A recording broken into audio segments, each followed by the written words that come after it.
Sinta lagi. Rupanya mahasiswanya cuma satu ya, Sinta aja nih. Ya, mangga Sinta. Yang lain boleh. Ayo, mangga Sinta, boleh. Kalau kategori untuk pasien ya Bu, misalnya itu apa sih alat-alatnya harus yang baru ya Bu. Terus waktu pas sebelum memasukkan jarum itu harus memakai alkohol swab dulu ke misalnya di daerah median cubital berarti harus pakai alkohol swab. Lalu untuk safety kitanya sebagai plebotomis biasa Bu seperti memakai sarung tangan, memakai jas lab seperti itu. Mungkin ada tambahan dari yang lain. Aduh, jawabnya pelit-pelit banget, sedikit-sedikit amat Sinta. Kalau menjelaskan yang ini dong. Tapi baguslah, Sinta sudah menjelaskan beberapa hal. Ayo, siapa lagi yang mau menjelaskan? Saya nggak senang menunjuk ya sebenarnya, tapi kalau kalian diam dalam beberapa saat ya terpaksa saya menunjuk. Izin menambahkan. Iya, silakan. Alat untuk plebotomi itu kalau bisa yang disposable yang sekali pakai ya Bu. Terus saat membuka squid juga diusahakan di hadapan pasiennya langsung. Terus di data darahnya juga harus ada kesesuaian antara data pasien dan data yang ada di label dengan melihat nama dan tempat tanggal lahir seperti itu Ibu. Oke, terima kasih Ulfa. Ada lagi yang mau menambahkan tentang patient safety atau phlebotomy safety? Ya boleh, Zulfikri. Mungkin terima kasih Bu. Mungkin izin menambahkan untuk yang perlindungan plebotomisnya Bu ya, safety-nya. Itu tadi kan sudah menggunakan APD, lalu selanjutnya ada ganti sarung tangan untuk setiap pasiennya, sanitasi atau dekontaminasi tangan sebelum dan setelah melepas sarung tangan seperti itu. Lalu buang bahan berbahaya itu pada kontainer. Selanjutnya jarum suntik dilepas dan dibuang pada kontainer. Juga jangan menggunakan kedua tangan untuk memasang penutup jarum Ibu. Selanjutnya paling mengikuti SOP yang sudah berlaku untuk pengambilan darah pasiennya tersebut Ibu. Oke, bagus Mirazul. Sudah semakin lengkap ya K3-nya. Nah, sekarang alat dan bahannya apa aja? Alat dan bahannya apa saja tuh? Mungkin tadi Bu Betty sudah jelaskan. Ayo. Izin menjawab Ibu. Ini cuma 3 orang ini aja yang buka mic nih, yang lainnya aduh. Ayo semangat ya, saya akan menunjuk yang lain nih kalau yang lain tidak buka mic nih. Ya, silakan Bu Spianti. Kalau untuk alat dan bahannya ada syringannya sendiri, terus ada tabung itu bisa tabung steril atau tabung vakum, kemudian ada tourniquet, ada alkohol swab, ada alkohol kering, kemudian udah itu aja. Sama ini box buat tempat sampah untuk bekas jarum sama syringnya itu. Oke, bagus. Tourniquet itu untuk apa ya? Muhammad Firly Abria.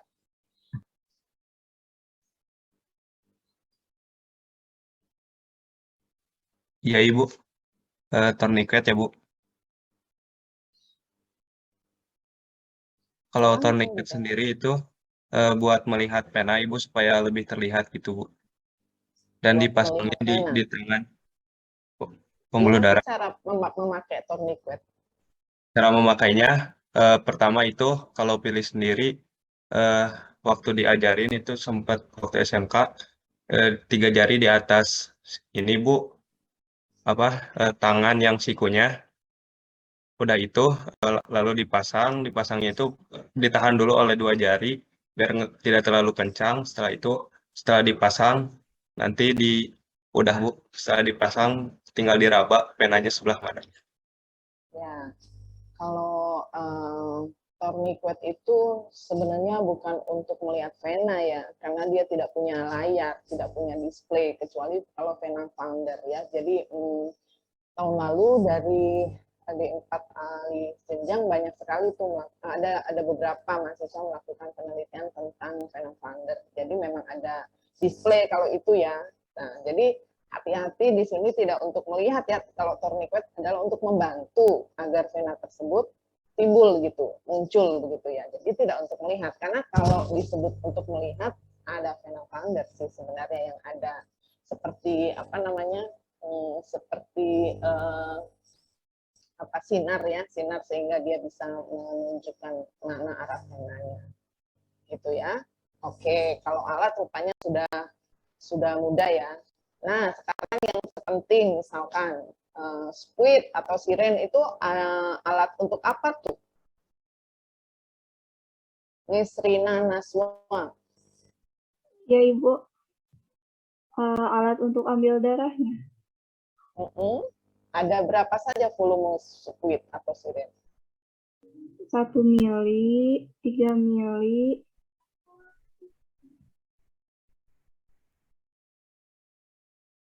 Yang Miss Rina tahu cuma segitu, Bu. Baru segitu, Bu. Berarti keingintahuannya kurang. Harus besar ya keingintahuannya, ada berapa ada berapa volumenya. Selain 1 mili, 3 mili, ada berapa mili lagi? Ada yang tahu? 5 mili, 10 5 mili. mili. Iya, ada 5 mili, ada 10 mili. Oke, bagus. Kalau apa lagi ya? Kalau ini Gaussis ya, kapas beralkohol, itu fungsinya untuk apa? Silahkan Sophia. Iya, Ibu. Kalau yang saya tahu, alkohol swab itu kan dioleskan ke tempat itu ya, Bu, pengambilan darah. Jadi untuk mengurangi rasa sakit mungkin, Bu, saat diambil darahnya. Kasa beralkohol kan isinya alkohol ya, berarti ya isinya alkohol kan. Jadi fungsinya untuk apa kira-kira? Apakah alkohol bisa mengurangi rasa sakit? Mensterilkan bukan, Bu? Membersihkan luka, Bu. Membersihkan luka. Desinfektan. Agar tidak ada Emangnya udah ada lukanya? Memang sudah ada lukanya? Belum kan? Membersihkan area penusukan, Bu. Kalau luka dikasih alkohol, pedih dong, nanti pasiennya tambah sakit. Ya. Jadi, kasa beralkohol itu tujuannya, fungsinya untuk apa? Kenapa harus dikasih alkohol? Untuk desinfeksi, Bu. Sebagai antiseptik, Bu. Nah, untuk antiseptik ya, kegiatan untuk fungsi antiseptik. Antiseptik itu apa?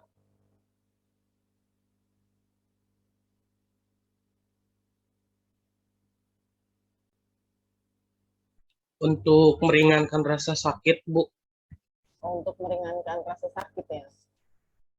Selain itu, Membunuh mikroorganisme, Bu. Nah, itu yang terpenting ya, membunuh mikroorganisme. Bagaimana cara melakukan prosedur antiseptik tersebut? Diusapkan Dibuat bulatan bulatan. jarum jam. Coba Rahma. Dibulatkan, Bu, di area tangan yang ingin disentuh. Dibulatkan teh maksudnya kumaha, dibikin bundar-bundar kayak donat. Enggak, Bu, sesuai Gimana dengan dong? jarum jam. Diapain? Dioles. Dioleskan ya, ditekan sedikit, dioleskan dari dalam menuju ke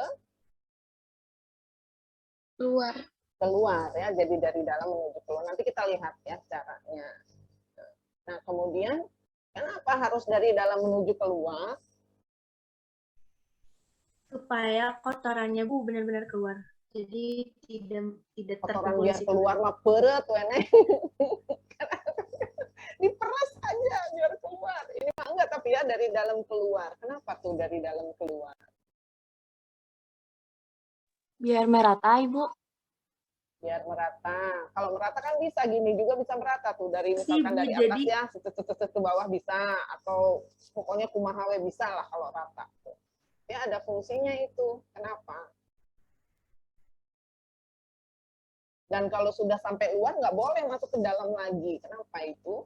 Agar kotorannya nggak kembali Aduh, lagi. ini TLM ya, jangan ngomong kotoran. Kita bukannya membersihkan kotoran ya. Kita itu dalam rangka untuk menghilangkan mikroorganisme ya, atau antigen-antigen atau agen-agen yang ada di luar. Jadi bahasanya harus bahasa TLM, kecuali nanti kalau misalkan Anda ke pasien tuh boleh ini untuk menghilangkan kotoran dan kuman-kuman yang ada, itu boleh. Tapi kalau sesama kita diskusi ya bahasanya harus bahasa TLM, harus bahasa keilmuan ya, gitu. Yuk silahkan. Untuk kenapa tuh nggak boleh kenapa harus dari dalam terus keluar? Kenapa? Supaya itu Bu, mikroorganisme itu tersingkir keluar Bu. Jadi tidak di tengah-tengahnya itu Bu, yang mau kita singkir. Tapi Bu mau dengar dari yang lain nih, yang nggak mau buka mic-nya kalau tidak dipanggil. Luar biasa mahasiswa sekarang yang nggak mau buka mic-nya. Tolong semua buka mic deh kalau gitu biar gampang jawabnya. Ini kelihatan ya kalau di layar Ibu, kebetulan ini bisa masuk semua nih. Kalau di layar Ibu tuh mahasiswa itu nggak mau sekali. Buka kamera harus disuruh, buka suara harus disuruh. Luar biasa. Ini banyak yang mahasiswa yang nggak on cam malah. Ya, luar biasa mahasiswa ini harus dipersilahkan dulu ya. Diminta bukan dipersilahkan, diminta dengan hormat untuk menjawab.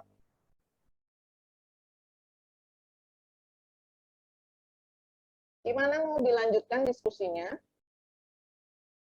Mau. Kalau mau, Anda juga punya effort yang tinggi. Buka kamera dan jawab jika ada pertanyaan. Karena cuma itu salah satu cara kita untuk berkomunikasi. Cuma itu. Ya Bu Betty. Bu Betty Ya. aja Bu, saya ngeliat. Bu. Nah, Ibu pucat banget di sini, seperti udah pakai kerudung merah, tetap aja Bu pucat. Gak apa-apa. Menyimak Bu. Ya Bu Betty, nanti kalau ada yang saya salah ditambahkan ya. Tapi Ya, saya insyaallah. ini Bu, Ibu istirahat saja nanti besok Ibu, karena saya besok harus ke rumah sakit. Insyaallah Bu. Iya, sekarang Ibu nggak apa-apa Bu, Ibu istirahat aja. Ya Ibu, terima kasih. Iya, semoga sehat Ibu. Amin, sama-sama. Ya Bu. Ayo yang lainnya, Desti juga dibuka ya. Jadi kalau ada pertanyaan, kenapa tadi harus bersirkulir dari dalam keluar?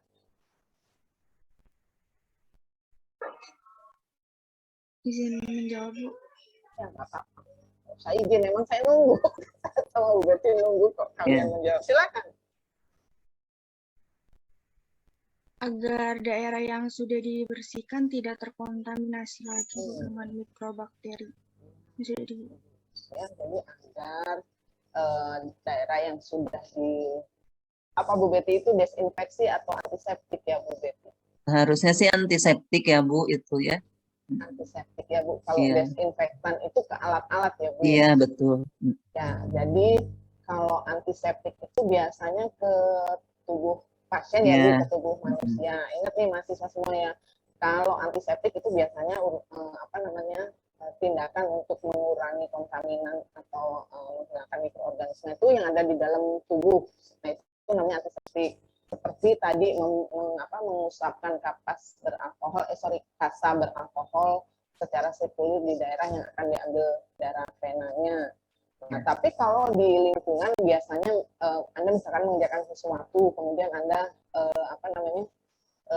ingin membersihkan tempat kerja tersebut, nah itu namanya desinfeksi ya Bu Betty. Betul Bu. Biasa. Ya. Kalau misalkan ada tabung yang kemudian pecah misalkan, nah itu desinfeksi juga ya Bu Betty. Iya betul Bu, tumpahan ya Bu ya. Ya, tumpahan. Nah, ini juga merupakan kompetensi bagaimana caranya kalau misalkan tabung tumpah, apa dulu yang harus dibersihkan, kemudian bagaimana cara untuk mengurangi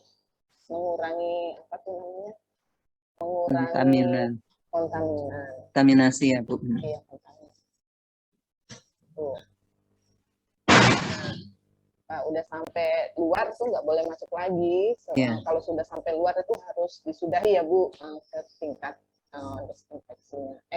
Tindakan antiseptiknya. Nah setelah itu boleh dipegang-pegang lagi nggak kira-kira? Boleh, Ya, Bu. Bu. Boleh, Bu. Nggak boleh, Bu. Gimana kalau venanya nggak kelihatan tuh? Tadi udah kelihatan, ternyata begitu dibersihkan, di antiseptik, ternyata venanya nggak kelihatan. Kira-kira menurut Anda gimana tuh? Kan vena harus kelihatan ya, tadi kata Firly tadi. Waduh, bentar. Ada Bang Detri, Bu Betty, punten sebentar. Oh iya, ya Bu, nggak apa-apa. Mangga. Ya, gimana? Tadi kan sudah tuh ya, yang desinfeksi itu kan dengan natrium klorid, tadi ada di PPT-nya ya, mungkin belum kebaca ya. Bagaimana kalau venanya tidak tampak sesudah sesudah di alkohol ya, sudah pakai antiseptik itu ya. Terus nggak kelihatan ya, kan ragu-ragu ya kita ya, daripada asal nusuk kan ya harus dipastikan dulu ya. Jadi jangan spekulasi ya, udah aja gitu ya. Padahal kita nggak yakin. Nah kalau seperti itu nanti ya potensi tidak dapatnya itu tinggi ya. Padahal kan kita untuk pengambilan darah itu kalau bisa 1 kali ya, tidak harus 2 kali ya. Karena kan tadi itu ya, apalagi kalau misalnya pasiennya pertama kali ya, kalau pas pertama kali diambil terus gagal ya Bu ya, jadi banyak yang trauma ya atau fobia karena aduh nggak nyaman diambil darah ya. Beda kalau diambilnya sama yang profesional ya, yang kompeten lah istilahnya ya Bu Wiwin ya. Iya, betul. Jadi menyenangkan ya diambil darah itu nggak sakit ya, tidak berasa tidak nyaman dan lain-lain.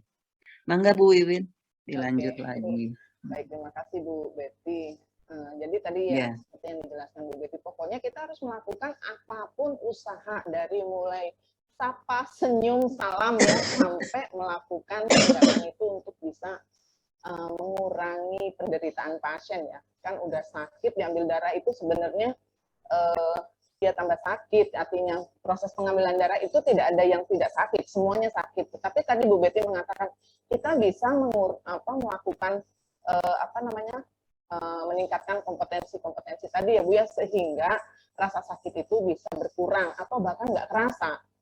Kayak Bu Betty itu, Bu Betty kalau ngambil darah nggak kerasa, jadi begitu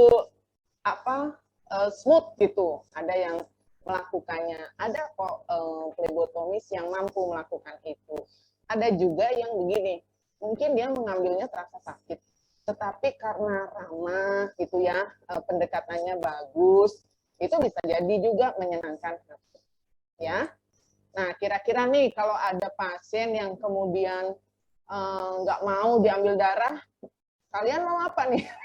Misalkan manggil nih, misalkan ya, misalkan dipanggil ya, misalkan saya manggil Utik saja deh, Utik yang nggak ada kameranya. Utik mau lihat, terus ternyata Utik mau lihat nggak mau diambil darah. Nah, yang ngambil darahnya misalkan Sinta aja deh, Sinta.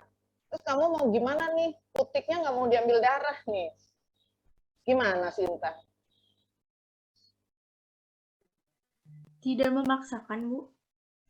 Ya, tidak memaksakan itu bentuknya gimana? Jadi tidak jadi mengambil darah. Iya, karena tapi harus bentuknya gimana?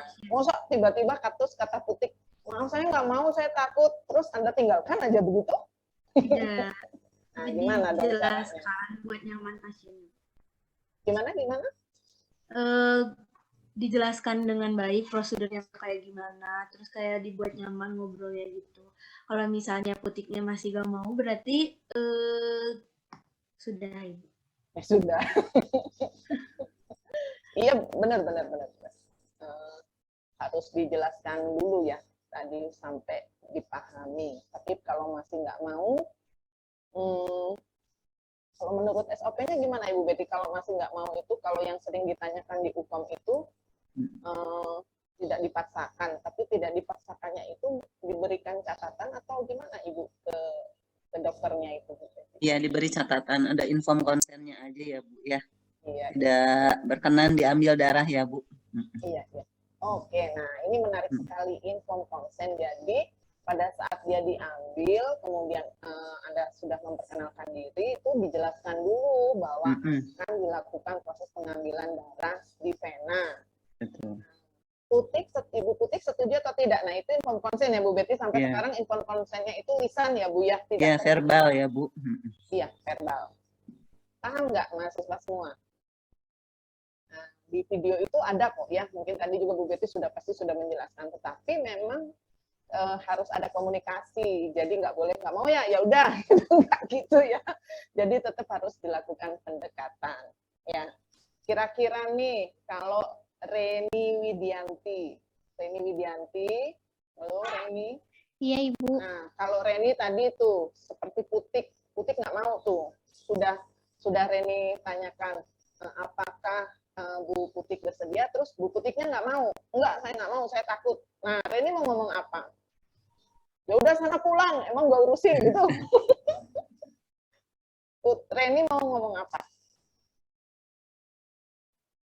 Diberi pengertian mungkin ya Bu, baik-baik gitu. Dikasih apa sih namanya? Dikasih pengertian gitu. Kalau ini tuh demi kebaikan misal Bu, atau kalau misalkan tetap nggak mau, ya nggak apa-apa gitu, kita cari cara lain selain diambil darahnya gitu. Ya, itu kan teorinya ya, tapi mengkomunikasinya gimana Bu? Reni, coba.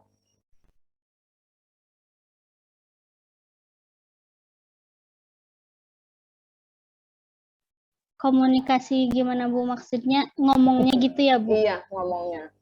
Iya, kalau di plebotomi itu ada kan komunikasi plebotomi ya, bahwa ini harus ada pendekatan personality approach. Kalau ke anak-anak pendekatannya kepada pendampingnya gitu ya, orang tua atau perawatnya.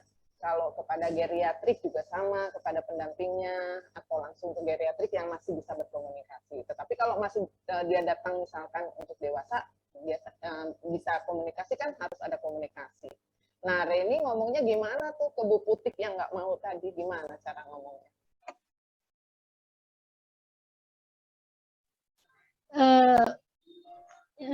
Maaf ya Bu kalau salah. Nggak apa-apa.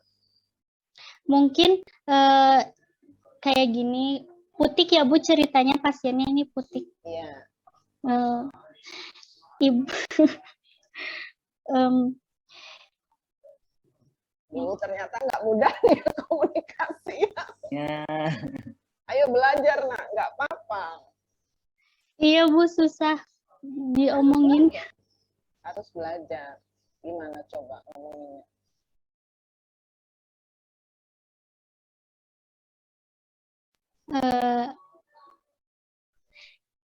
Ibu susah. Ini susah. Siapa yang mau coba? Ini deh, Muhammad Trio Effendi. Wah, ini nih plebotomis kita. Panggilannya apa nih? Trio Effendi Muhammad? Trio, kalau nggak Rio aja Bu. Oke. Ya, Trio. mungkin izin ngomongnya tuh ke Putik. Ya, izin menjawab Bu. Mungkin jika saya di posisi plebotomis tersebut, mungkin saya akan memberikan pengertian terlebih dahulu. Buat apa sih ambil darah itu? Buat kepentingan Ibu Putik sendiri gitu, untuk mengetahui diagnosa penyakit yang Ibu Putik yang Ibu Putik derita gitu. Kalau nggak mau ambil darah, bagaimana kita tahu Ibu Putik itu sakit apa? Mungkin dikasih pengertian sedikit-sedikit, mungkin nanti juga Ibu Putiknya bakal ngerti gitu, Bu. Ya itu kan teorinya, prakteknya gimana? Saya minta prakteknya. Mana Putik? Putik buka, Putik buka mic-nya Putik. Iya Ibu, maaf kenapa? Ya, kenapa? Saya nggak mau terangkan lagi. Iya, maksudnya teh mungkin kalau misalkan ngobrol gitu sama pasiennya, ya, mungkin kan pertama-tama Putik jadi pasiennya. Putik tolong bilang bahwa Putik nggak mau diambil darah. Terus Trio mau ngapain? Ngomong apa? Silakan Putik. So kalian itu beradegan gitu. Nggak usah adegan mesra ya. Ini mah adegan plebotomi sama pasien. Ya, mungkin. Selamat siang, Ibu Putik. Oke. Ya, selamat siang, Pak. Iya, mungkin perkenalkan di sini saya Muhammad Effendi sebagai plebotomis yang bertugas untuk mengambil darah Ibu. Apakah Ibu berkenan untuk mengambil darah? Tapi nggak mau, Pak, soalnya sakit. Ya, Ibu namanya juga disuntik, pasti ada sedikit sakitnya, tapi ini juga buat kepentingan Ibu sendiri. Ibu sakit karena belum biar tahu gitu apa teh diagnosa penyakitnya apa. Kalau Ibu udah nanti kalau udah ada hasil lab, Ibu bakal tahu Ibu itu sakit apa. Jadi Ibu juga gampang ditanganin oleh dokter gitu. Kalau misalkan tetap nggak mau gimana, Pak? Iya, mungkin itu pilihan Ibu sendiri, tapi mungkin nanti saya akan bilang ke dokter. Cuma penyembuhan. Ya mungkin nanti saya bilang dulu ke dokter gitu gimana untuk itunya. Ya, bagus tepuk tangan dulu dong. Yang lain mana tepuk tangannya nih? Ya, bagus ya. Jadi memang pendekatan ke pasien itu tidak mudah. Sebab apa? Sebab pasien itu kan tidak harus punya kompetensi ya. Pasien harus mengerti, pasien harus mau, itu tidak punya. Jadi yang punya kompetensi itu adalah Rio-nya tadi, bahwa sebagai plebotomis harus mampu merayu ya, sama mengedukasi sih sebenarnya ya. Tapi baguslah. Nah ini yang kalau kalian praktek luring nanti, bahkan dari memanggilnya kita sudah mulai Anda harus acting gitu. Ya Bu Betty ya biasanya berpasangan. Ya. Jadi ya, biar terbiasa ya Bu. Iya betul, terbiasa. Tapi biasanya teman-temannya teh baik hati. Apakah Ibu bersedia? Iya bersedia. Gitu. Jadi nggak ada masalah. Nggak diisengin ya Bu. Nggak diisengin. Nggak diisengin. Betul, nggak diisengin. Tapi dulu kita ada Hana ya, anak D3 juga. Paling sebel tuh teman-temannya kalau sama dia, sebab dia ngisengin sebenarnya. Jadi Bu Hana nggak mau katanya. Ini sakit, aduh Pak, sambil jejer-jejeran. Gimana kalau ada pasien seperti itu kan kita harus kompeten gitu ya, melayani pasien yang nggak mau, melayani pasien yang tanya terus gitu ya. Yang rewel ya Bu. Rewel gitu. Misalkan nih, Ibu sekarang mau ngobrol sama, tadi Muhammad Firly, sekarang ada Firly. Rupanya ada 2 Firly ya? Aduh. Iya Ibu, ada 2. Jadi ini Firly, panggilannya Firly. Kalau Muhammad Firly panggilannya apa? Firly juga Bu. Aduh, Kang Firly, atunya sareng Teteh Firly. Sok sesama Firly, dialog kalian. Dialog apa Bu? Firly jadi pasiennya, Kang Firly Firly siapa, Bu? jadi pasiennya. Teteh Firly jadi plebotominya. Nah, kira-kira komunikasi yang seperti apa? Misalkan Teteh Firly manggil nih ke Kang Firly. Gimana cara manggilnya? Coba. Ibu maaf ya Bu kalau gimana gitu. Nggak gimana, nggak apa-apa. Ya, acting aja ya Bu ya. Iya, acting. Ya jadi kayak selamat siang Kang Firly. Selamat siang Pak Firly. Gimana kabar hari ini? Oke, ini contoh yang bagus ini ya Bu Betty ya. Manggil Kang itu boleh nggak ya Bu Betty ya? Kalau di SOP-nya Bu Betty? Nggak boleh Bu biasanya ya. Nggak boleh ya. Iya. Jadi tadi contoh yang bagus tuh, nggak sengaja tuh Teteh Firly manggilnya Kang Firly. Jadi kalau memanggil pasien ya Bu Betty yang nggak boleh dengan sebutan yang tidak nasional gitu ya, atau internasional ya, biasanya Bapak, saudara gitu ya Bu Betty ya, Ibu, Mister, Miss, Mrs, kayak gitu ya. Jadi kalau panggilan Kang, Teteh, sayang ngomongnya Mbak kepada Yayang Firly gitu nggak boleh ya. Nah itu contoh yang bagus, boleh diulangi Teteh Firly, mangga. Ibu, terima kasih. Selamat siang Pak Firly. Bagaimana kabarnya hari ini? Selamat siang juga Bu Firly. Alhamdulillah sehat. Ya baik, alhamdulillah ya. Jadi di sini saya Firly Purnamawati sebagai plebotomisnya akan akan mengambil darah Pak Firly. Apakah sebelumnya Pak Firly bersedia untuk diambil darahnya? Baik Bu, bersedia. Nah, bager ya Pak. Oke, kalau sudah bersedia udah bagus ya. Tapi itu tadi bahwa pasien itu tidak pernah punya kompetensi. Artinya pasien itu tidak harus paham, tidak harus pinter, tidak harus mengerti, nggak harus punya vena yang gede gitu ya. Pokoknya pasien itu bebas. Mau nggak cepet paham boleh, mau nggak cepet ngerti boleh, mau venanya kelihatan boleh, mau venanya nggak kelihatan juga boleh ya. Mau ngejawab boleh, mau nggak ngejawab boleh. Tetapi plebotomisnya punya kompetensi untuk bisa komunikasi, bisa mengedukasi, gitu ya. Jadi komunikasi plebotomis itu sangat penting. Begitu Bu Betty, silakan Ibu ditambahkan Bu. Iya, baik Bu. Baik Bu, jadi memang kalau untuk apa namanya kompetensi plebotomi itu kan sebetulnya cukup banyak ya Bu Win ya yang harus itu. Dan ini kan sudah dari awal itu sudah sudah dipelajari gitu seperti itu. Jadi nanti pas pelaksanaan itu sebetulnya tinggal penerapannya ya Bu ya gitu ya.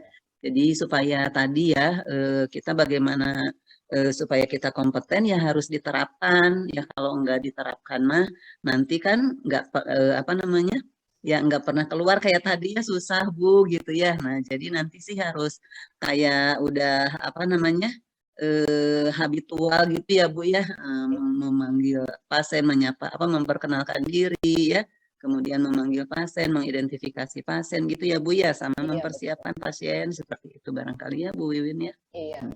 Oke, terima kasih Bu Betty sudah melengkapi. Mungkin kalau dari sisi bahasa mah boleh ya Bu ya, artinya menggunakan bahasa daerah jika memang di daerah pedalaman mungkin harus boleh ya Bu Betty. Iya ya, jadi nggak harus jangan juga menggunakan bahasa yang levelnya tinggi yang pasien nggak tahu. Misalkan Ibu saya mau mengambil spesimen darah di vena. Dia bilang, aduh maaf saya Firly, bukan vena gitu ya. Nanti seperti itu ya. Nanti dikiranya teteh vena Melinda ya, padahal vena maksudnya vena pubitis atau dan seterusnya ya. Jadi untuk pasien tanpa bermaksud meremehkan, kita nggak boleh terlalu menggunakan bahasa TLM begitu ya Bu Betty ya. Tapi kalau diskusi atau UKOM atau ujian atau lagi di wawancara, nah itu harus menggunakan bahasa yang keilmuan ya Bu Betty ya. Jadi kalau misalkan nanti Anda bekerja kemudian di interview misalkan, nggak boleh Anda katakan ngambil darahnya di mana, itu di lipatan siku. Buatan lulus itu kalau kayak gitu ya. Jadi harus disampaikan. Jadi kepada siapa Anda bicara, gunakan kesaktian Anda gitu, tergantung pada siapa Anda bicara. Begitu ya. Oke, menarik sekali. Tadi komunikasi sudah, alat-alatnya sudah, inform consent tadi sudah. Kemudian yang selanjutnya adalah SOP. Nah, untuk SOP ini, izin Bu Betty mau mungkin ada video yang Ibu akan perlihatkan Bu, atau pakai yang kita aja, yang tadi. Pakai yang tadi aja Bu. Oke, pakai yang udah tadi, bagus kok Bu itu. Oke ya, izin ya Bu Betty ya. Ini sebenarnya bukan kita nih, kita belum syuting ya Bu Betty. Iya, nantilah mudah-mudahan. Nanti kalau ada mahasiswa yang udah bisa ya syutingnya pakai mahasiswa aja lah. Ini kita biar aktor itu ya Bu. aktrisnya nggak ready for use. Oke ya, nanti aja lah kita pilih mahasiswa yang kira-kira layak ya Bu ya. Iya, yang kira-kira bisa. Sebentar ya. Pakai yang ini.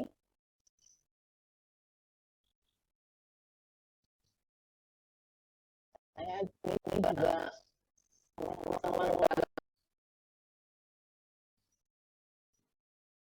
ya yang Andalas tadi ya. Nanti kita sambil diskusi ya. Anda sudah buka kan sebenarnya ya, mahasiswa semua ya.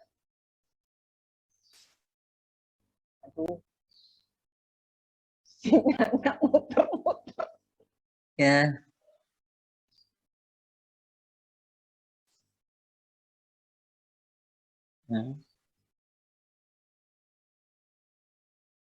Ini belum saya download soalnya. Oh iya, harusnya di-download dulu ya.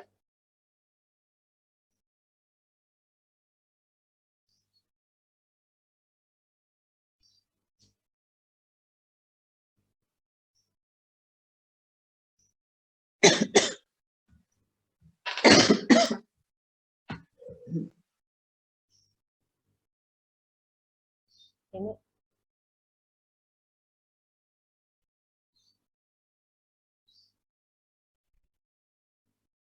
nanti kita sambil berdiskusi.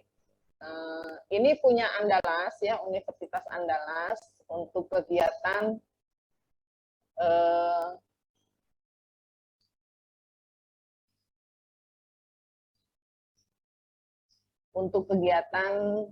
apa namanya plebotomi ya. Ini masih apa namanya, masih di depannya ya, belum mulai ya. Ini kalian kedengaran nggak suaranya? Enggak ya? Tidak ada suaranya, Bu. Nggak ada suaranya, Ibu. Nggak ada suaranya ya, udahlah nggak apa-apa, bagus.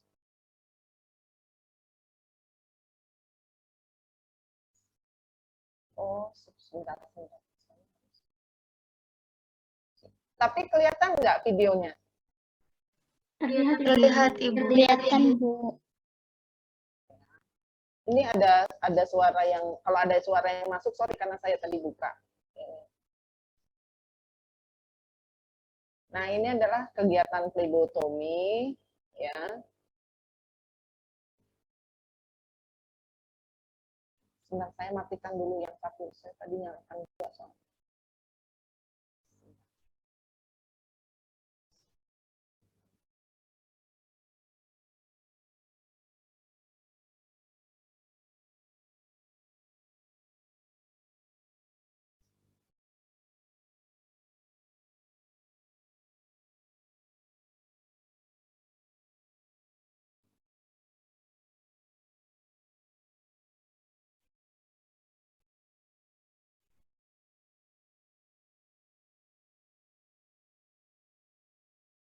Sebenarnya saya matikan ini, tadi saya lupa.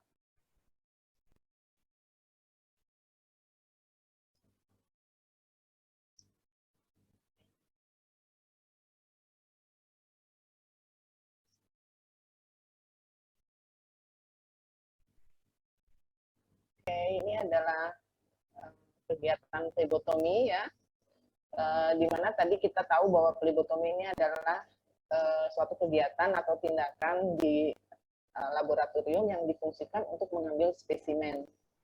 Nah, tentu plebotomi ini dilakukan oleh seorang plebotomis dan salah satunya adalah Anda. Di sini mungkin insya Allah tadi pagi sudah dijelaskan dengan detail ya oleh Ibu Betty, jadi teorinya kita nggak akan diskusikan lagi.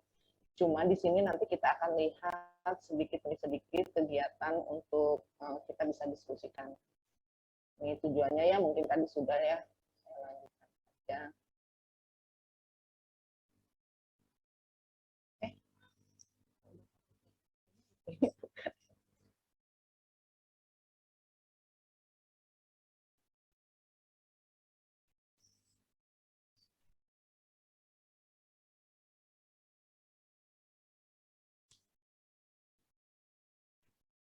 Oh, ini yang satu tenor ya, salah.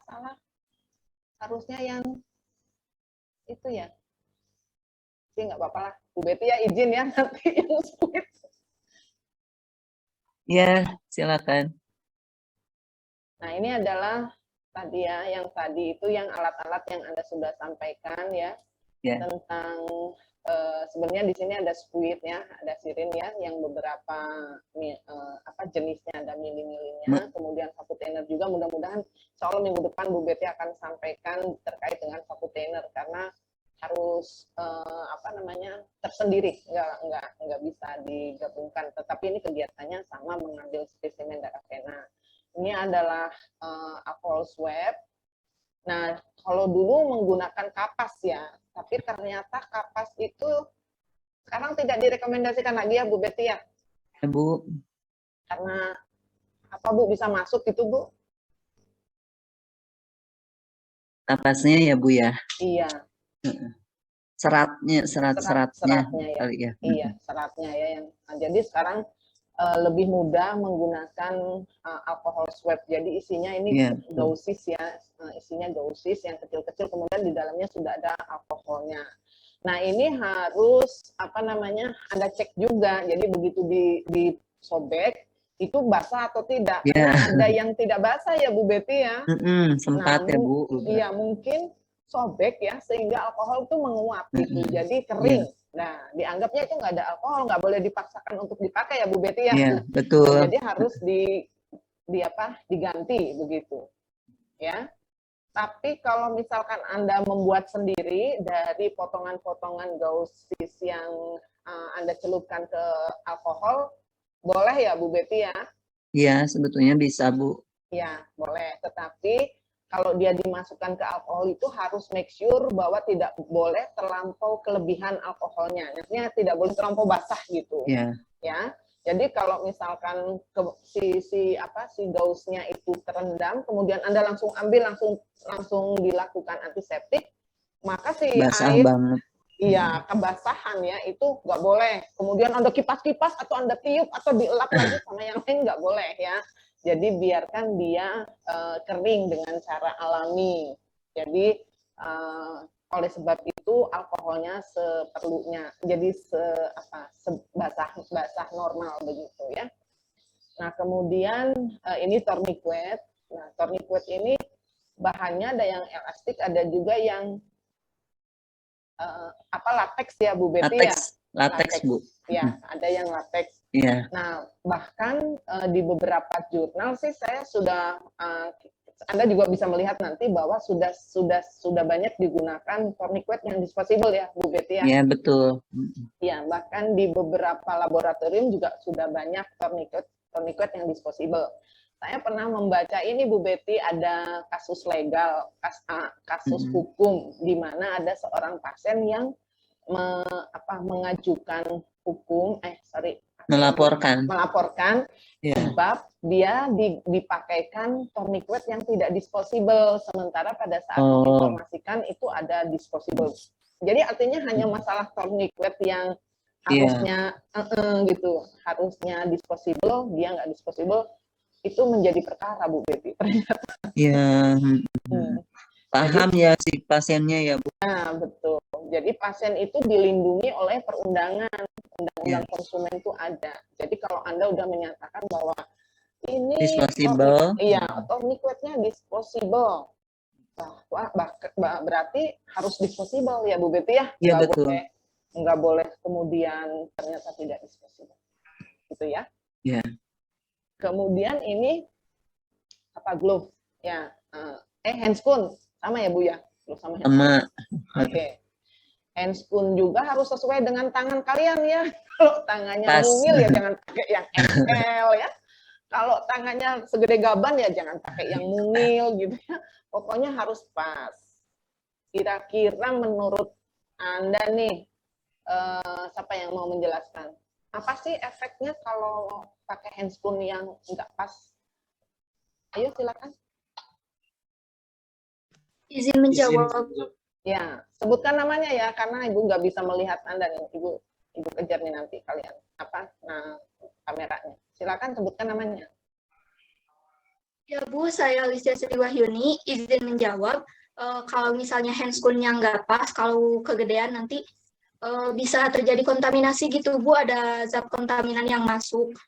Terus kalau handscoon-nya kekecilan juga nanti nggak enak gitu Bu, nggak pas di tangannya. Terima kasih. Oke, terima kasih pendapatnya. Ini bisa jadi benar ya. Tetapi secara teknis nih, kalau Anda menggunakan yang kegedean tuh apa yang terjadi? Tidak nyaman Bu. Jadi ribet Bu, susah. Iya. Kerjaan bisa memegang jarumnya Bu. Iya, kan karena handscoon itu dipakai sebagai lapis tangan ya, sementara tangan ini kan digunakan untuk melakukan flebotomi tadi ya. Jadi kalau kebesaran ya secara teknis dia tidak akan memberi kenyamanan dalam pelaksanaannya. Begitu juga kalau kekecilan. Dan ada tindakan yang paling krusial yang dilakukan oleh tangan kita di awal-awal, yaitu meraba vena. Nah, kebanyakan kalau si handscoon-nya kebesaran itu sulit untuk meraba vena dengan benar gitu ya. Apalagi kalau tourniquet, ternyata begitu masang tourniquet si sisa handscoon-nya itu ngait dan tourniquetnya dia ikut keikat gitu ya. Sering tuh saya lihat itu ikut terikat. Kejepit ya Bu. Kejepit, iya kejepit. Itu ini pasiennya juga jadi riuh ya, kenapa jadi asa berat gitu ya. Nah, jadi harus dipastikan ya. Handscoon ini menggunakan handscoon ini harus diganti apa enggak? Harus sih, Ibu. Ya, digantinya kapan? Kali pakai. Setelah selesai ngambil darah. Gimana Listia? Ambil Listia darah aja deh. langsung. Listia, gimana? Gini Bu, kalau misalnya handscoon-nya udah dibuka, udah nggak dipakai lagi, itu harus diganti. Soalnya kalau udah dibuka bisa ada kontaminan. Ya oke, bagus. Tapi ngebukanya itu kapan? Selesai prakteknya Bu, pengambilan Oh, plebotomi. jadi seharian gitu ya? Enggak Ibu. Jadi? Gue takut salah. Ya nggak apa-apa, salah juga nggak akan disuruh pulang, dah kamu udah di rumah. Iya Bu, jadi kayaknya Bu, setelah Bu ngambil satu sampel gitu. Ya betul. Setelah satu pasien. Setelah satu pasien ya Bu Betty ya, terus cuci tangan satu pasien ya Bu Betty. Iya, satu pasien, satu gloves ya Bu ya. Iya, nah itu ya. Yang kayak gitunya saya juga kadang-kadang lupa. Iya. Jadi Nah, setiap gimana Bu Betty? ya Bu, ya kan ada yang pernah komplain ya Bu, itu kuning, udah kuning, katanya pasiennya komplain. Kan di Iya. beberapa ya Bu ya, di beberapa makan enggak satu pasien satu gitu. Tapi makanya kalau mahasiswa yang PBL itu Bu dianjurkan membawa sendiri sekarang ya PBL atau PKL gitu.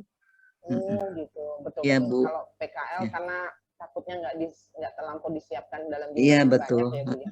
Beberapa. Oke, jadi mencuci tangan dan mengganti glove itu harus setiap pasien. Ya, kebayang ya kalau misalkan satu handscoon beberapa pasien, maka tingkat risiko ya Bu ya terhadap kontaminan dan estetika mungkin ya, jadi enggak. Iya, betul Bu. Baik. Nah, ini ya, kita lanjutkan ya videonya Ibu. bahwa ini adalah ya. Oh itu. Ibu maaf Bu, izin bertanya. Iya, Mangga. Ibu kalau untuk speed itu kenapa ada kadaluarsanya ya expirednya gitu Bu? Terus kalau misalnya kita nggak tahu dan yang udah expired kita suntikan kepada pasien itu apa yang terjadi ya Bu? Terima kasih. Iya, memang setiap bahan dari pabrikan ada expired date-nya ya, Bu Betty. Iya, betul Bu. Kalau udah expired kenapa Bu? Iya, kan sebetulnya itu juga plastik ya Bu ya. Jadi makin lama itu kan makin apa Bu? Kalau ada pori ya, nah, porinya itu pori plastiknya ya Bu ya. Nah itu makin besar ya. Jadi potensi kontaminasinya juga lebih tinggi itu untuk itunya. Kemudian jarumnya juga barangkali ya Bu ya. Walaupun sih sebetulnya memang tidak berkarat ya. Tetapi mungkin apa namanya tetap ada pengaruh ya Bu kalau memang expired seperti itu untuk jarumnya sendiri. Jadi resiko kontaminannya ada Bu karena si plastik jarumnya itu ya Bu ya. Nah itu kan terbuat dari plastik ya, lama-lama itu bisa longgar ya, porinya bisa membesar seperti itu. Baik, terima kasih Bu Betty. Tadi ya Rana ya bahwa ini kalaupun tidak dilihat tadi sudah dijelaskan Bu Betty, biasanya kalau yang sudah expired juga kemampuan dia vakumnya juga kurang ya Bu Betty ya, kemampuan dia apa sih, itu kan karet tuh, yang hitam-hitam ini kan karet nih. Nah ini nih yang hitam-hitam ini kan karet. Jadi kalau sudah expired dia juga tidak terlampau vakum sehingga begitu ditarik dia juga seperti longgar begitu. Bisa jadi seperti itu. Jadi bisa jadi karena memang fungsi safety-nya ya tadi seperti Bu Betty sampaikan, bisa juga jadi dari fungsi teknisnya. Gitu ya. Jadi memang volumenya nggak akan sesuai ya Bu ya. Betul, iya. Volumenya tidak akan sesuai. Ya, karena vakumnya berkurang kalau yang vakum ya. Betul. Nah, itu ya Rahma ya. Pertanyaannya Rahma ya. Oleh sebab itu kalau Anda menyiapkan alat dan bahan itu harus diperhatikan tentang expired date-nya. Jangan sampai jangan sampai tidak lalai, jangan sampai lalai ya. Nanti itu menjadi permasalahan yang besar itu kalau expired date masih bisa. Itu ya Bu Betty mungkin ya Bu. Iya, itu bukan kejadiannya waktu kita ada auditor dari eksternal itu ya Bu. Iya. Di hematologi kebetulan kan ada itu ya Bu ya, ada siring yang itu yang expire. Nah, terus kan ketemu menjadi temuan ya Bu ya, itu tidak boleh. Terus kami sampaikan itu kan buat ayam misalnya ya Bu ya, mengambil eritrosit ayam ya. Itunya juga nggak boleh, ayam juga sama aja harus diperlakukan seperti ini gitu. Ya betul ya. Jadi itu adalah untuk menjaga keselamatan pasien juga pastinya ya. Baik, masih ada pertanyaan tentang alat dan bahan ya. Kalau bakinya tidak wajib pink ya, Anda boleh pakai baki aluminium, boleh pakai baki apapun ya. Bu Wiwin itu mah stainless ya Bu. Iya nih. Ya. Kita izin bertanya Bu. Iya silakan. Ibu kan kalau dengar cerita-cerita dari katanya kalau SPU itu ada yang terumo, ada yang one med. Terus katanya kalau terumo tuh nggak sakit, kalau one med tuh sakit. Itu benar apa enggak Bu? Pengaruhnya apa ya Bu biasanya? Waduh, gimana jawab ya? Ini yang bayar lebih mahal yang mana? Sponsor. Iya sih. Kalau ngobrol dengan teman-teman di lapangan emang terumo lebih bagus ya, cuma memang harganya juga lebih mahal. Tapi nggak bisa jawab kalau saya kenapa gitu. Kenapa Bu Betty? Mungkin Bu Betty tahu Bu Betty. Iya, itu kan ininya Bu, kualitas kehalusan itunya ya, lumen fenanya, lumen apa Bu, jarumnya ya, bevelnya sama itu Bu, jadi nggak halus gitu ya ujungnya tuh. Jadi pas masuk itu nggak seret ya Bu ya. Nah, kalau itu mungkin bevelnya kan agak kasar, agak tebal ya. Kalau yang satu lagi seperti itu. Jadi rasanya kalau masuk itu agak seret gitu. Jadi nggak licin gitu ya Bu ya, nggak glaser ya kalau misalnya gitu. Jadi nggak seret yang kalau yang terumo itu ya memang kan nyaman seperti itu gitu. Tapi ada beberapa kita memang tidak ini ke produk ya Bu ya, karena tadilah kalau kualitasnya biasanya sebanding dengan itu juga ya, dengan harga dan lain-lain seperti itu. Jadi justru itu jadi pemilihan kita nanti ya Bu ya sebagai plebotomis. Jadi jangan asal murah meriah ya Bu, tapi nggak enak di pasien gitu, sakit di pasien seperti itu. Jadi biar mahal sakit, tapi harus menjaga keamanan dan kenyamanan pasien seperti itu. Itu ya, tadi yang bertanya memang betul berarti tagline ada harga ada barang. Benar ya. Oleh sebab itu pada beberapa laboratorium yang memang mendahulukan kualitas bisa jadi kosnya lebih mahal ya, karena memang pemilihan alat dan bahannya juga berbeda. Tapi kalau ada nanti jadi seorang entrepreneur, ya misalkan kan tidak menutup kemungkinan kan dari kalian ada yang mempunyai laboratorium ya, kita doakan ya Bu Betty ya, ada yang punya laboratorium. Itu harus mengetahui karena yang didahulukan itu adalah kenyamanan pasien ya, service excellent. Nah, jadi bisa jadi pasien-pasien sekarang ini, kalau saya sering mendengar, mereka itu nggak apa-apa bayar mahal. Yang penting safety buat mereka, nyaman buat mereka, nggak sakit gitu.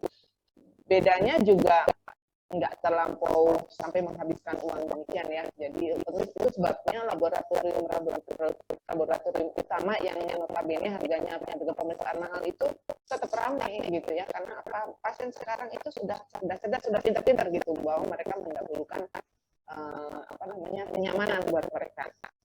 Tapi yang harganya murah pun sebenarnya kalau diimbangi dengan kompetensi yang baik mungkin bisa juga ya Bu Betty ya, mengurangi rasa sakit. Bisa mengurangi iya. Karena kalian juga bisa menjamin nanti bekerja di perusahaan yang seperti apa, jadi kompetensinya saja dilengkapi gitu ya. Oke, kita lanjut ya. Nah, tadi alat-alatnya kita sudah siapkan dan ini harus depan pasien ya artinya. Oke, ini adalah tempat sampah medis. Nah, tadi saya yakin pasti Bu Betty sudah juga memperkenalkan di sini apa namanya, ada tulisannya sebenarnya ya. Nanti coba ya ini kalau dilanjutkan. Enggak, belok lagi. Nih, ya kalau dilihat, nah ini adalah for use syringe, needles, dan sharp. Jadi kalau misalkan Anda membuang sampai ke yang plastik itu namanya apa Bu? Yang liquid badannya itu namanya apa Bu? Barel ya Bu. Barel itu jangan masuk ini ya. Bagi ini hanya untuk jarum ya, kemudian tajam lainnya ya. Karena benar-benar lainnya ada resep ya. Kalau pisau otak jarum optik, boleh masih di sini.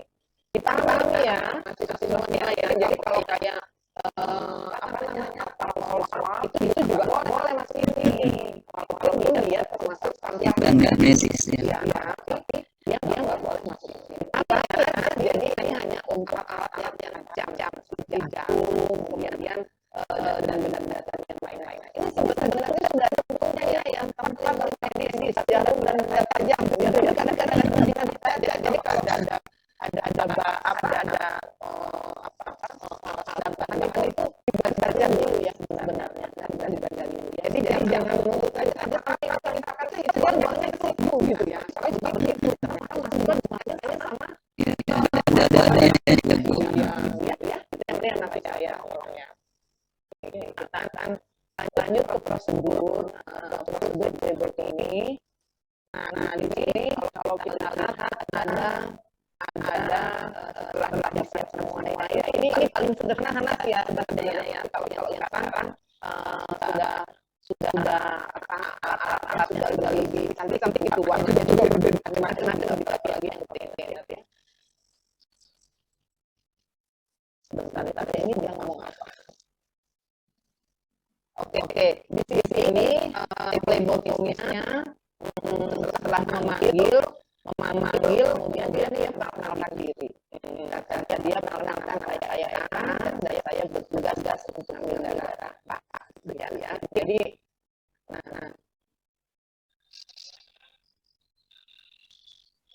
di sini selanjutnya ini menanyakan nama, boleh dilihat ya nama.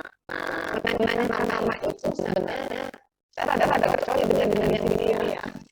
Coba lihat ya. Jadi menanyakannya itu apa namanya? Menanyakannya bapak namanya siapa? Ada kalau di kita yang sering kita lakukan itu adalah memanggil nama depan, kemudian meminta nama kakak. Apa itu boleh yang penting nama kakak. Bahkan kan lihat ya video yang berikutnya adalah itu tapi video baik-baik itu dia spelling namanya. Nah kalau dikit-dikit sampai begitu ya, bayang kalau videonya di Kabayang saya harus spelling hurufnya pelan-pelan ya. Jadi dia banyak nama belakang ya. Nama lengkap. Nah di sini ini isi pasiennya menyebutkan nama lengkapnya. Nah, coba dilihat ya di sini sama sekali phlebotomia ini nggak tulis, dia hanya memverifikasi ya. Namanya verifikasi atau validasi ya Bu Betty? Validasi ya Bu Betty ya? Ya, memverifikasi. Iya, memverifikasi namanya ya, nama pasiennya. Jadi kemudian setelah oke semua, namanya oke, kemudian dia mengatakan inform consent. Inform consent ini adalah menceritakan prosedur dan meminta kesediaan pasien. Gitu ya. Jadi ini di sini biasanya juga disampaikan tentang ini Bu Betty, komplikasi yang mungkin terjadi ya Bu ya. Jadi komplikasi yang mungkin terjadi itu misalkan hematom gitu ya, ada warna kebiruan. Kalau hematom mungkin bahasa keilmuan ya, tetapi bahasa awamnya adalah ada kebiruan gitu. Terus kemudian pertamanya rasa sakit, kemudian ada kebiruan, kemudian dan masih banyak lagi ya Bu Betty sampai pingsan ya Bu. Ya. Oke. Ya. Nah, inform consent ini diakhiri dengan kalimat apakah Bapak bersedia. Nah, itu ya. Jadi inform consent ini bukan hanya mengenalkan nama atau menyampaikan prosedur, tetapi juga menanyakan kebersediaannya pasien. Jadi harus itu endingnya ya. Sampai pasien bilang iya bersedia. Kalau di sini tidak bersedia, maka flebotomisnya kembali lagi menjelaskan tadi seperti yang Kang Firly tadi sampaikan ya sama trio tadi. Nah, itu kalau inform consent, Ibu Betty izin mungkin ada yang mau ditambahkan Ibu? Udah sementara Bu, cukup dulu. Ya, itu inform consent. Nah, setelah oke semuanya pasien bersedia, nah, Anda buka-buka nih alat-alatnya ya, tapi harus cepat karena kan kapas alkoholnya bisa menguap nih kalau ini berjam-jam ya. Jadi kapas alkoholnya dibuka itu udah harus langsung.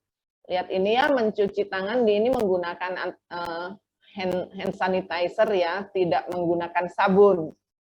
Boleh nggak menggunakan sabun? Halo mahasiswa, boleh nggak? Lamaan, Bu. Lamaan. Pertanyaannya boleh tidak? Boleh, Bu. Boleh ya. Jadi kan menggunakan sabun kalau dekat dengan wastafel. Kalau wastafelnya kayak di kampus kudu ngurilingnya atasnya sekedar setiap pasien nguriling. Jadi memang harus dilihat dari sisi satu keamanan dan keselamatan, dua dari efektivitas waktu ya. Jadi dari praktisnya. Nah, ini adalah cara mencuci tangan ya. Semoga kalian bisa semua nih cara mencuci tangan.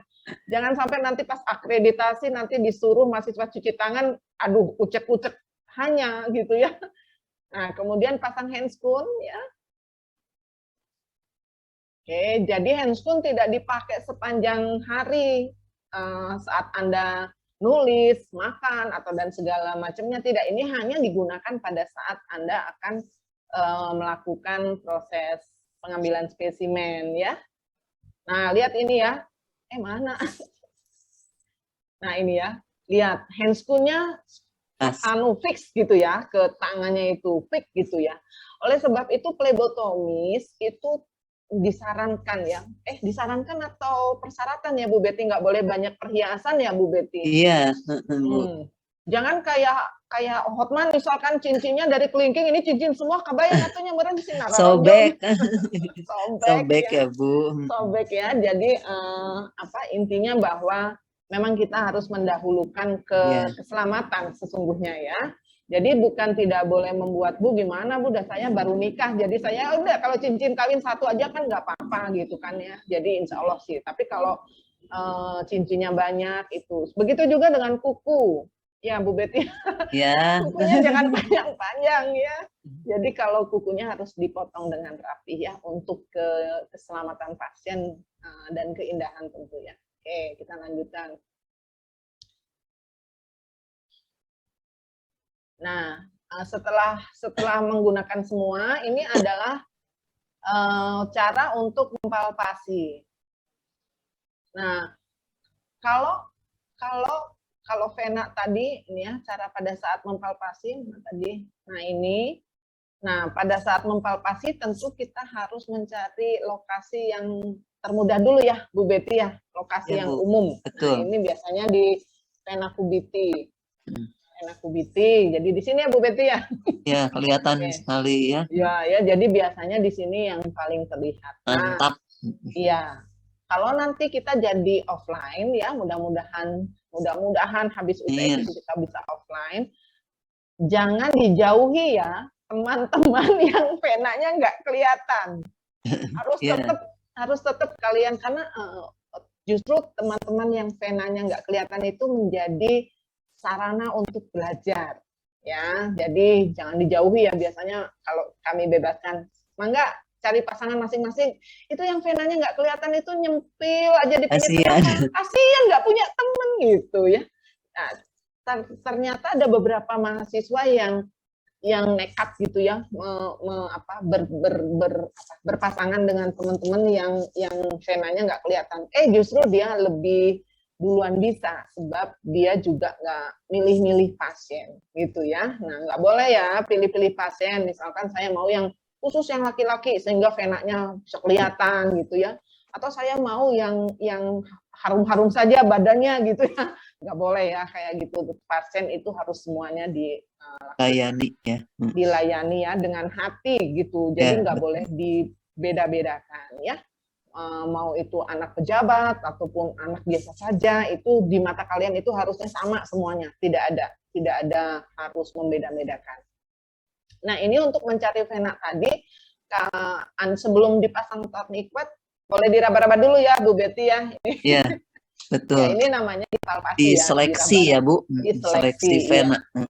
Seleksi vena, jadi diutamakan di daerah median ya Bu, di daerah tengah ini ya. Oke, nah sebenarnya tadi kata Kang Firly ya, tadi tourniquet bisa membantu. Nah, tetapi memang ada sekarang ini banyak sekali teknologi, vena Finder juga bisa. Tetapi vena Finder mah gampang gitu ya, ditempelin aja bisa ngelihat. Justru Anda harus belajar menggunakan tourniquet ya. Jadi tourniquet itu kompetensi yang harus juga bisa dilakukan oleh setiap lulusan Prodi 3. Nah, kalau ini susah katanya, ini dibantu dengan cara si pasiennya mengepalkan tangan. Boleh ya Bu Betty ya? Ya. Ya, jadi pasiennya dibantu mengepalkan tangan. Bisa dimintakan ya Bu ya, bisa dimintakan untuk betul. Pak, dikepalkan tangannya. Ya. Nah, setelah dia dikepalkan, boleh dicek lagi. Ada nggak venanya? Gitu ya. Nah, mungkin Bu Betty bisa menjelaskan Bu lebih detail ini vena yang cirinya itu gimana Bu? Kalau saya sih ngelihat yang biru besar itu. Iya. Tapi kalau yang di dalam kan tidak bisa dilihat ya Bu. Jadi cirinya gimana ya Bu? Paling tadi Bu sudah dijelaskan ya, apa namanya, seleksi vena itu kan ada beberapa hal ya Bu yang harus diperhatikan, seperti kedalaman ya Bu ya, kemudian diameter venanya gitu, terus arah ya Bu, directionnya juga, arah venanya, dan juga itu apa namanya, vena itu kan harus istilahnya sehat tuh, nggak boleh scar ya Bu ya, ada luka atau apa seperti itu tadi udah jelaskan. Iya. Iya. Dan ini butuh waktu ya Bu ya, untuk bisa jam menjadi terbang pelatih. ya Bu. Iya. Butuh jam terbang. Butuh jam terbang ya. Jadi kalau misalkan sekarang masih online, coba raba-raba vena Anda. Coba raba-raba vena Anda. Keraba nggak venanya? Ada nggak yang nggak punya vena di sini? Coba dicek. Coba dicek vena masing-masing. Ada yang nggak punya vena? Punya tampak, nggak kelihatan ya Bu, halus. Ada yang halus venanya? Merasa nggak punya, padahal sebenarnya itu sangat halus? Ada?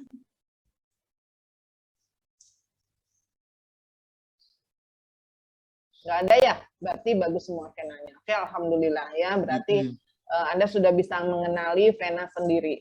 Nah, nanti kalau ketemu udah boleh melakukan praktek di laboratorium, nanti berpasangan dengan teman yang lain.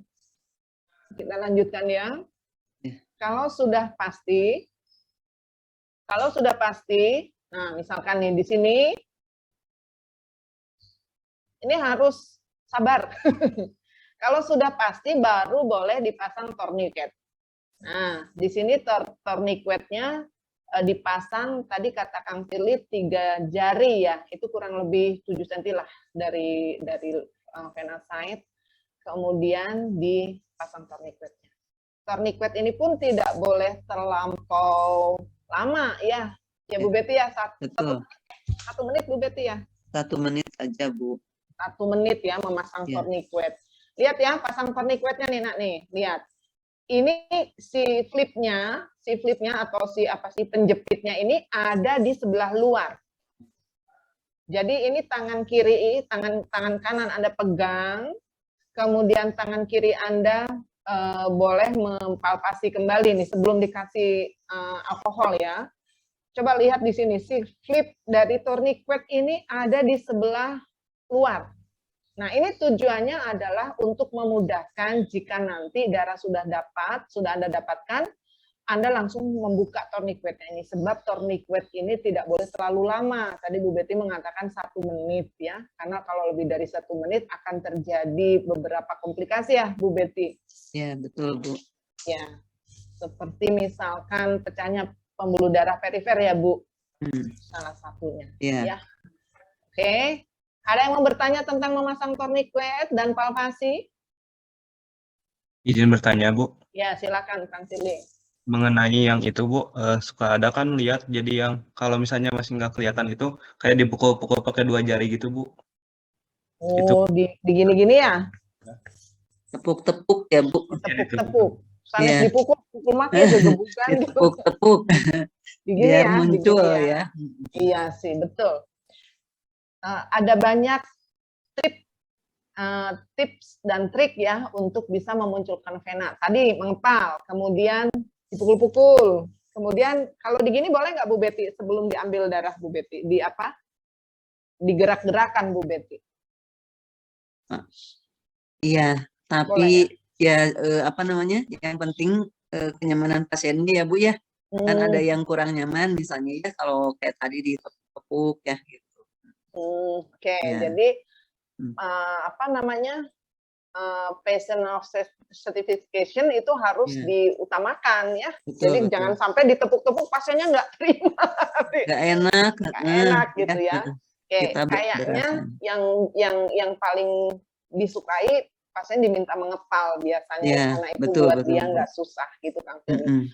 Tapi teknik yang Kang Fili tanyakan itu emang bisa dilakukan. Hanya tadi lebih mendahulukan apa namanya kenyamanan pasien, gitu ya, Kang ya. Itu ya Bu Betty.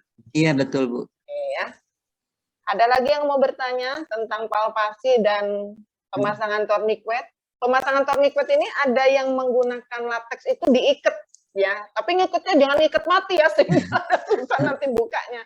Susah. Jadi, ikat di simpul yang masih bisa kalau ditarik dia terlepas gitu ya. Jadi nggak boleh diikat gitu atau diikat seperti masang pita ya, pita kada itu juga nggak boleh ya, terlalu cantik begitu. Pokoknya ada tekniknya, cuman dilipat satu lipatan sehingga pada saat perlu dibuka hanya menarik terlepas tourniquet. Oke ya, kita lanjutkan. Ibu izin bertanya Bu. Oh iya silakan. Ibu kalau misalnya udah pasti ya Bu, udah yakin misalnya si penanya itu ada di tengah misalnya. Terus udah pakai alkohol swab udah gitu, terus si penanya itu jadi hilang lagi mana Bu? Misalnya jadi ke dalam lagi. Ada yang mau menjawab ini, artinya kalau sudah dipasang tourniquet ya, kalau udah dipasang tourniquet tadi udah ketemu nih, begitu dipasang tourniquet ternyata venanya nggak keraba lagi walaupun sudah dikasih alkohol. Kira-kira bagaimana? Ada yang mau bertanya? Ingat ya, clue-nya adalah tourniquetnya nggak boleh lebih dari 1 menit. Ada yang mau menjawab? Tourniquetnya dicopot terlebih dahulu, Bu. Iya, betul. Tourniquetnya dilepas terlebih dahulu, make sure lagi venanya. Tapi udah dikasih alkohol, Bu, nggak apa-apa, nyobek lagi alkohol yang baru. Ya, jadi nggak boleh alkohol yang tadi dipakai lagi ya, untuk ngirit gitu, nggak boleh ya. Jadi harus keselamatan pasien itu harus diutamakan. Ya, gitu ya Cinta ya. Bagus pertanyaannya. Jadi tadi ya, kalau ini tourniquet ini tujuannya adalah untuk memunculkan vena sehingga lebih mudah untuk dilakukan flebotomi. Oke, kita lanjut. Nah, ini masih juga diraba-raba ya. Tadi kan udah yakin, ternyata dia nggak yakin. Yang penting tidak lebih dari 1 menit masih oke sebenarnya. Ini adalah cara untuk sirkulir dari antiseptik. Ya. Nah, ini ada basah sedikit ya, dan basah ini adalah basah sedikit, basah tadi kalau kita balikin lagi ya.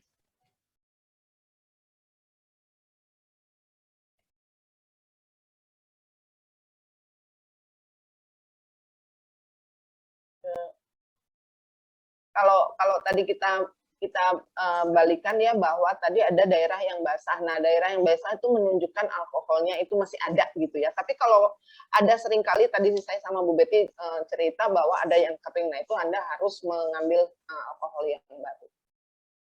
Nah, ini kalau yakin, nah kalau sudah yakin baru Anda tusuk ya. Ingat, kalau menusuk artinya si mata jarumnya itu di atas ya. Kan jarum itu begini nih. Apa sih? Gini ya, gini.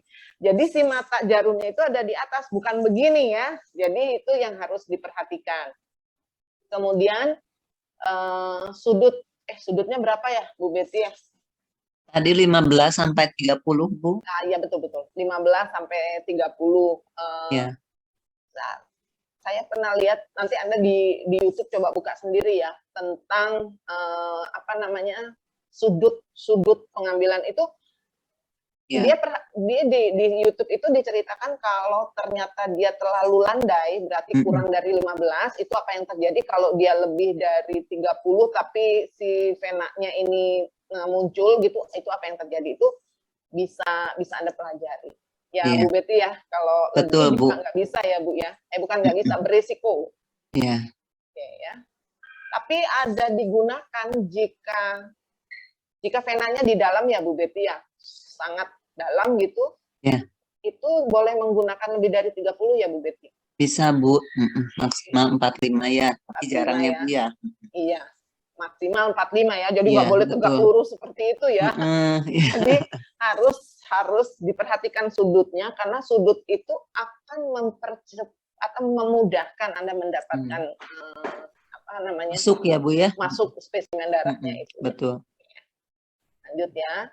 Nah, ini di sini ada beberapa hal yang harus diperhatikan. Yang pertama, si jarumnya ini nggak boleh bergeser, karena kalau bergeser berisiko untuk berpindah tempat ya, sehingga merupakan salah satu faktor kegagalan juga jika ini bergeser. Yang kedua, ini tolong diperhatikan ya, kan ini tangan kanan ya, coba ya. Sebentar. Nah ini kan kalau kita lihat ini tangan kanan. Nah coba lihat ya, tangan kirinya dia palmasi. Nah tangan kanannya dia pegang jarum. Tangan kirinya dia pegang lengan pasien ya. Coba lihat. Nah dia tusukan jarum, itu kan tadi pakai tangan kanan kan. Nah ini di sini ada beberapa kebiasaan, mungkin Bu Betty nanti bisa menjelaskan. Kalau saya sih kebiasaannya masuk tangan kanan, tarik tangan kiri. Tapi kalau yang ini masuk tangan kanan, dipindahkan dia ya. Jadi tadi kan dia sempat ini ya, coba ya. Dia dimasukin tangan kanan, jarumnya menghadap ke atas nih. Dia masukkan tangan kanan. Nah, dia menarik toraknya ini menggunakan tangan kanan. Nah, kalau saya nggak terampil kayak gitu, gimana ya Bu Betty? Nggak apa-apa kan Bu kalau ditariknya pakai tangan kiri? Iya, langsung juga tidak apa-apa Bu. Kalau jadi, yang tidak biasa ya Bu ya. Iya.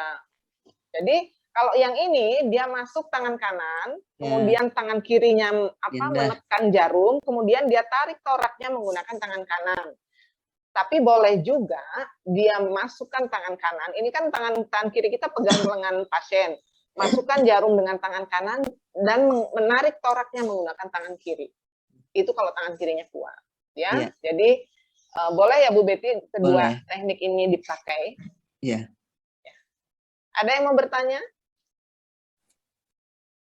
Izin bertanya Bu. Ya silakan. Ibu kan ada beberapa vena yang jadi kayak bercabang gitu ya Bu. Jadi ada dua arah. Nah itu kan kita harus memilih salah satu dari vena itu ya Bu. Kenapa kita nggak boleh ngambil darahnya itu yang di tengah-tengahnya? Kan vena tuh kayak gini ya Bu, ada yang dua arah gini. Kan kita harus milih salah satu. Kenapa nggak bisa ngambil yang di tengahnya gitu Bu? Oh, di antara percabangan gitu? Kenapa ya Bu Betty? Iya. Jadi kan kalau di percabangan itu yang pertama ya Bu, barangkali nanti kalau itu sulit apa Bu namanya reposisi ya Bu ya. Ya. Terus kemudian kan tadi ya arahnya itu ya kan jadi pendek ya kalau percabangan itu. Nah jadi itu makanya harus arahnya itu ya supaya ini tuh misalnya ya tadi ya ke kiri atau ke kanan seperti itu. Jadi kalau percabangan itu harus dihindari kan memang ya gitu. Karena untuk gerak ya, gerak reposisi dan lain-lain itu apa namanya? Minimalis lah seperti begitu ya. Gitu Bu. Iya, betul. Karena tidak menjamin kalau kita sudah dapatkan darah, kemudian si venanya tidak bergerak gitu ya, tidak menjamin hal tersebut. Dan kalau di percabangan itu mungkin malah kemungkinan besarnya juga jika nanti terjadi hal demikian malah lebih banyak perdarahan yang mungkin terjadi ya Bu Betty. Bisa. Karena besar kan penampangnya kalau dia dibuka. Jadi memang harus pilih salah satu untuk mengantisipasi kejadian rolling vein. Venanya bergeser sehingga kita harus troubleshooting-nya itu dengan cara reposisi tadi yang Bu Betty sampaikan. Gitu ya. Ya Bu, terima kasih. Ya, mudah-mudahan nanti pada saat materi komplikasi, nah itu mudah-mudahan bisa juga kita diskusikan. Ada lagi? Izin bertanya Bu. Ya silakan. Ibu misalnya pas kita lagi masuknya itu ternyata malah salah nggak kena venanya, itu kira-kira bakal kenapa gitu ya Bu ke kitanya? Kalau venanya nggak dapat, kalau darahnya nggak dapat. Nah kalau darahnya nggak dapat itu banyak faktor ya Bu Betty ya. Iya betul. Faktor yang utama salah vena. Jangan-jangan tidak akurat ya Bu menusuknya. Tidak akurat, iya. Salah vena, bukan sering. Salah memilih vena. Ini paling sering terjadi. Ya. Kemudian yang kedua mungkin ya secara teknik belum tadi jam terbangnya belum cukup. Jadi kalau nanti kalian mulai ngambil darah sekali dua kali gagal nggak masalah. Nggak apa-apa. Iya. Bahkan kita nggak menjamin kok Anda keluar dari analis mahir kalau hanya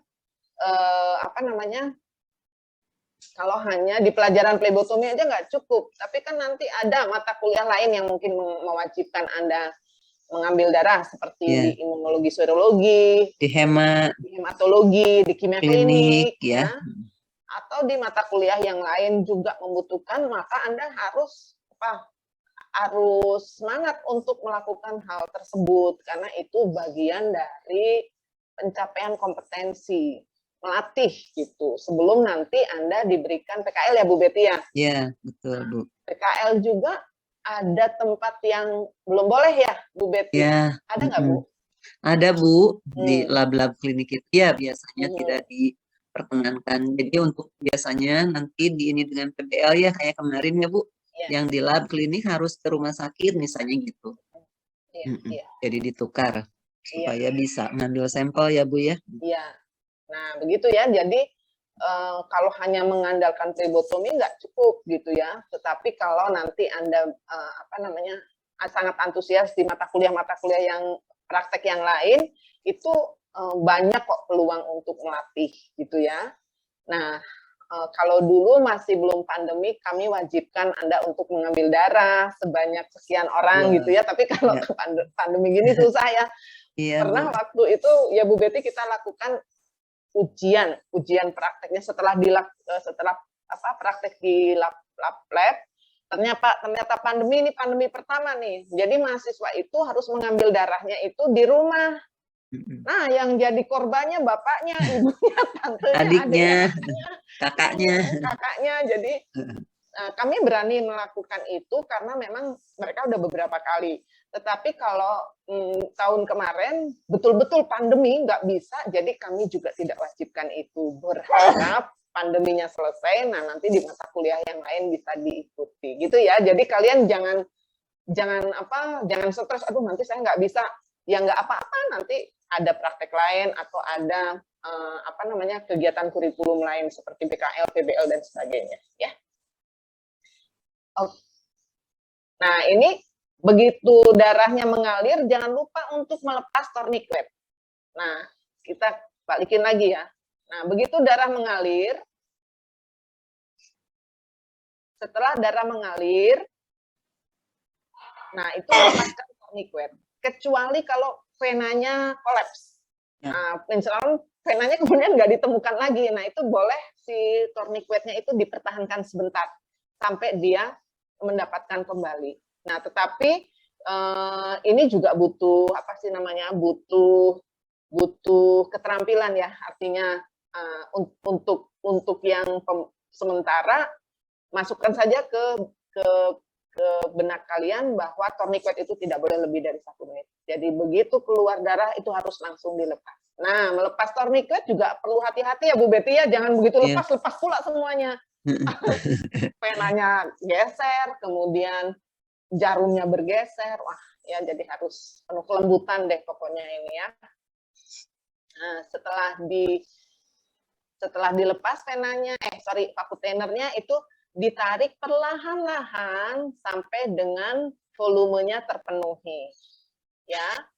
Kemudian ini mengambil gauss yang kering. Ini bukan gauss yang tadi, ya Bu Betty ya? Iya, betul. Nah, ini bukan kapas alkohol yang tadi, ini kapas alkohol yang Kering. Kering ini ya, betul. Jadi nggak boleh pakai kapas alkohol lagi, apalagi yang bekas tadi gitu ya, itu nggak boleh.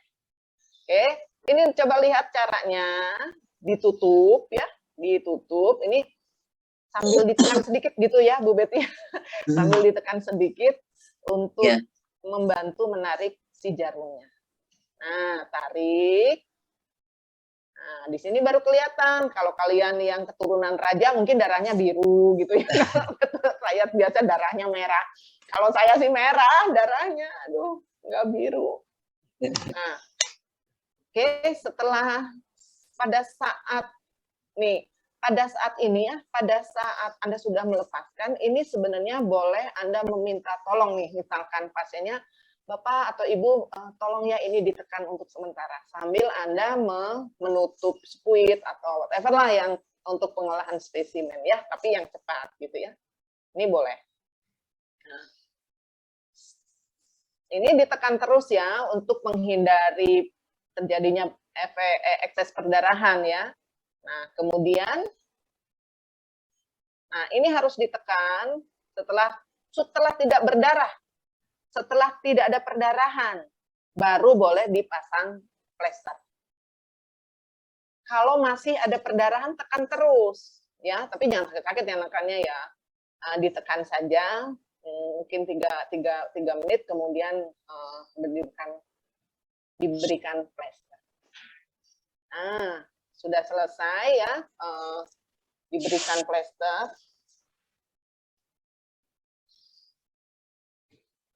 Nah, ini saya nggak tahu nih kalau di sini udah menyampaikan terima kasih atau belum ya Bu Betty ya. Terima kasihnya pas apa?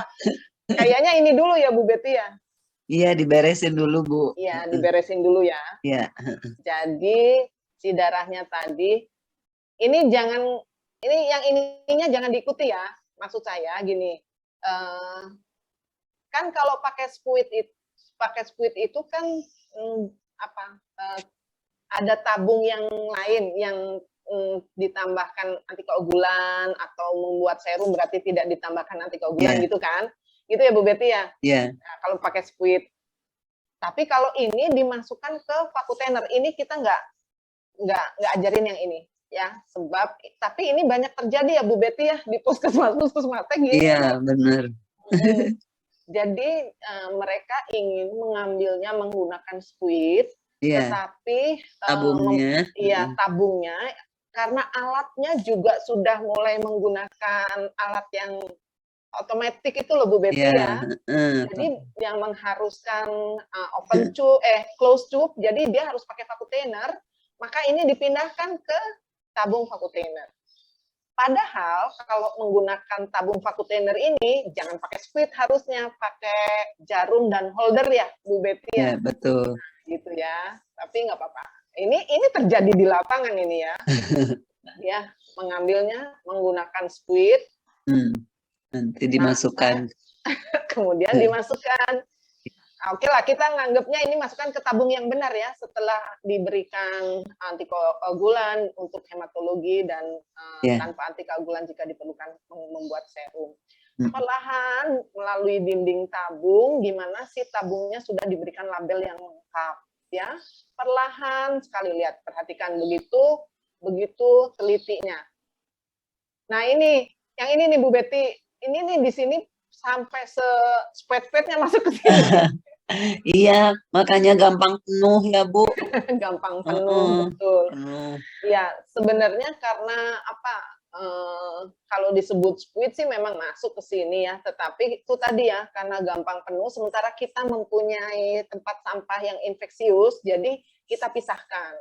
Iya. Jadi yang plastik ada di tempat sampah yang infeksius, biar ininya nggak gampang penuh, ya. Iya betul. Oke.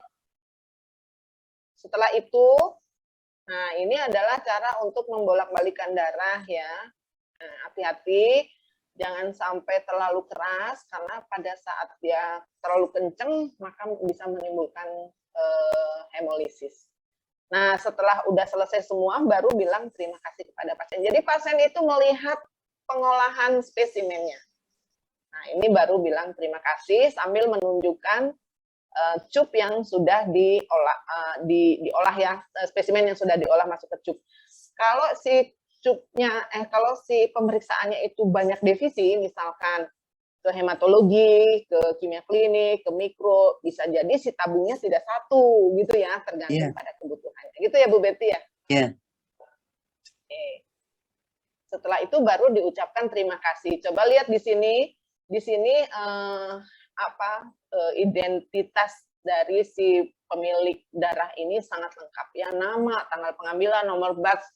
Apalagi kalau yang sudah menggunakan barcode, nah di belakangnya ada barcode. Ya, insya Allah ini sudah kami jelaskan pada saat spesimen integrity, kemudian Pak Asep juga menjelaskan pada saat patient safety. Saya yakin Bu Betty juga menjelaskan tadi kelengkapan identitas ini. Oke, ini serah terima ya, maksudnya oke, ini si pasiennya udah menerima, oke, memang darahnya sudah dipakai. Nah, ini sampah-sampahnya diperhatikan ya, buang nih ke sampah-sampah yang sampah medis ya, jadi pisahkan yang infeksius dengan yang tidak infeksius. Nah, begitu. Gitu ya, selesai sepertinya. Oke. Mungkin untuk kegiatan praktek daring ini baru hal begini yang bisa kita kerjakan ya Bu Betty ya.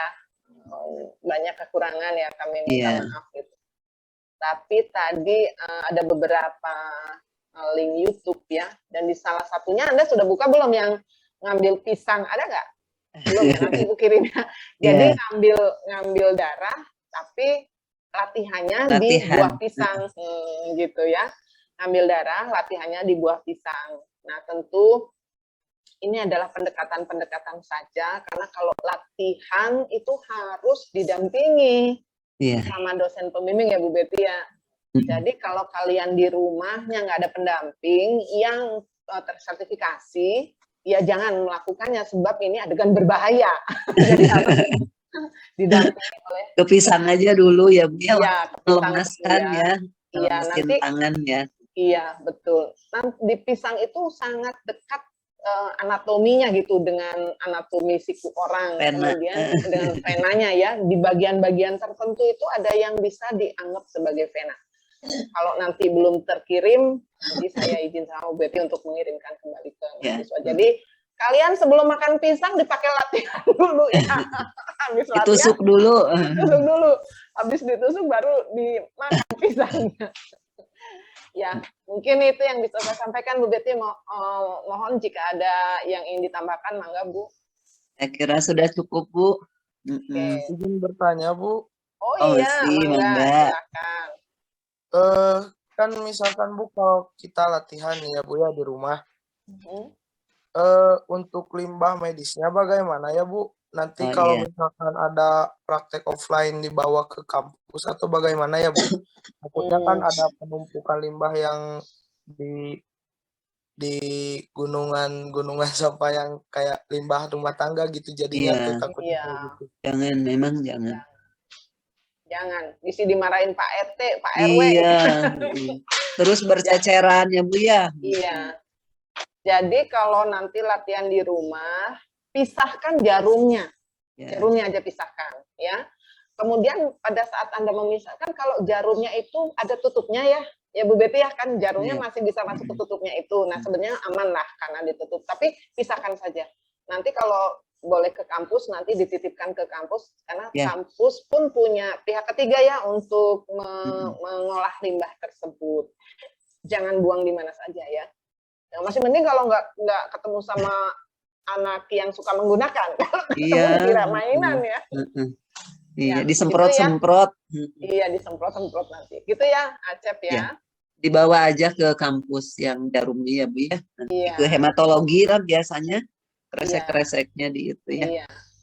Gitu ya. Jadi kalian harus menjaga keamanan, keselamatan Anda dan sekitar. Gitu ya. Ada lagi? Ada Bu, satu lagi Bu. Mangga. Ya. Jadi gini Bu, izin bertanya soal yang tadi waktu melepas tourniquet gitu Bu. Kan Acep dulu SMK ya Bu ya. Iya. SMK analis. Nah, kalau waktu dulu mah Bu, waktu SMK, jadi tourniquetnya tuh nggak langsung dilepas Bu. Jadi si tourniquetnya tuh cuma dilonggarkan Bu gitu. Gimana kalau gitu Bu? Tidak apa-apa. Nggak apa-apa lah. Buat Acep mah apa sih yang nggak boleh? Boleh. Iya. Boleh Acep, boleh. Boleh. Intinya kan tidak mengikat. Intinya tidak sangat mengikat sehingga dia akan mengganggu proses pengambilan. Ya Bu Betty ya, kalau tourniquet terpasang terus selain ada komplikasi, ada nggak Bu? Kan terhambat ya Bu Ya. aliran darahnya ya Bu. Ya, ya, itu nanti hemokonsentrasi ya Bu. Hemokonsentrasi. Jadi dilonggarkan tidak apa-apa ya Bu Iya. ya. Dilonggarkan tidak apa-apa. Iya. Ya. Yang penting fungsi dari tourniquetnya itu sudah tidak ada lagi. Ya. Bukan berarti dia harus jauh sejauh-jauhnya dari tangan, tidak, tapi paling tidak dia longgar. Boleh. Acep SMK mana? SMKN 1 Garut Bu. Oh, iya. Boleh lah, buat orang Garut mah boleh. Ibu izin bertanya. Iya, Mangga, Rahma. Ibu, kalau saat ingin mengetahui ada kendala pada saat pengambilan penarikan darah itu si jarum itu ditutup apa dibuka, Bu? Gimana? Pada saat apa? Pada saat ingin mengetahui kan pengambilan darah ya, Bu. Ada kendala nggak saat penarikannya itu si jarum itu apa dibuka ya, Bu? Bu Betty, saya minta tolong, saya kurang paham. Apa ya, Bu? Mangga Bu Betty, Bu Betty lebih memahami saya, kurang paham. Sorry Rahma, ini saya nggak kedengeran, lup-lup. Rahma maksudnya kalau ada kendala gitu ya, nggak dapat gitu? Enggak Bu, pada saat belum mengambil darah, jadi ingin mengetahui apa yang hitam-hitam itu loh Bu, ditarik dulu. Oh, iya. Itu kondisi jarumnya itu ditutup apa boleh dibuka Bu? Oh, ditutup. Kenapa Bu ditutup? Iya, kan itu ya untuk memfikskan aja ya, mengeratkan ya nanti.